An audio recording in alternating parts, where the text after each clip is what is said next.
DMK அப்படிங்கிறது central இருக்கக்கூடிய ஒரு கட்சி, ஒரு குடும்பம், ஒரு ஃபேமிலி இருக்காங்க. அதனுடைய அவுட்டர் லேயர் என்பது இந்த பொய்யையே தொடர்ந்து சொல்வதற்கு ஒரு பெய்டு ஏஜென்ட் போல.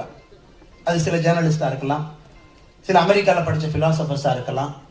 தொடர்ந்து எல்லா மேடைகளையும் ஏடி திராவிடியன் பிலாசபி டெவலப்மெண்ட் மாடல்னு சொல்லக்கூடிய ஒரு 250 260 பேர்த்து நீங்க ஃபில்டர் பண்ணிடலாம்.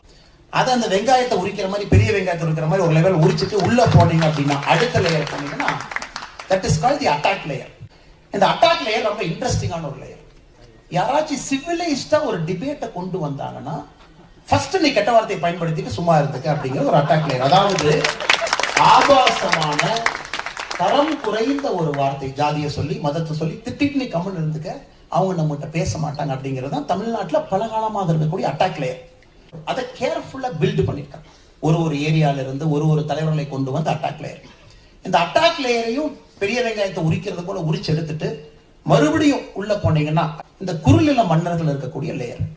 அதாவது 1967 இருந்து கேர்ஃபுல்லா அங்கங்க குறுநில மன்னர்களை வளர்த்து விட்டு, இந்த ஏரியா வந்து நேர்ந்து விட்ட மாதிரி நீ பாத்துக்க, இந்த ஏரியா நீ பாத்துக்க, யாரும் வராம பாத்துக்க, திருச்சிக்கு ஒருத்தர், கோயம்புத்தூருக்கு ஒருத்தர், விழுப்புரத்துக்கு ஒருத்தர், இந்த மாதிரி குறுநில மன்னர்கள் அமர்ந்திருப்பாங்க.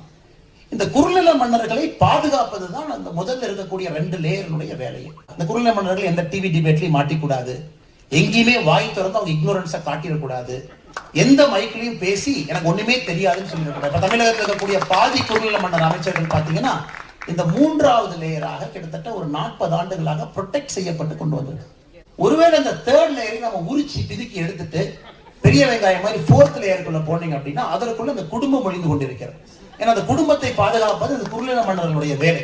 அவங்களுடைய பிசினஸ் கன்சர்னோ, அவங்க நடத்துகின்ற நிறுவனங்களோ, அவங்களுக்கு வெளியே இருக்கக்கூடிய டைப்போ, இன்டர்நேஷனல் லெவல்ல இப்ப அவங்க ஆரம்பித்திருக்கக்கூடிய மணி லாண்டரிங்கோ, இதெல்லாமே பாத்தீங்கன்னா அந்த 4வது லேயராக உள்ளே ஒளிந்து கொண்டிருக்கக்கூடிய லேயர்.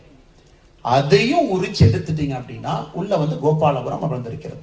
அந்த கோபாலபுரத்தை பெரிய வெங்காயத்தை உரிச்சிட்டீங்கன்னா உள்ள ஒண்ணுமே இல்லைங்க.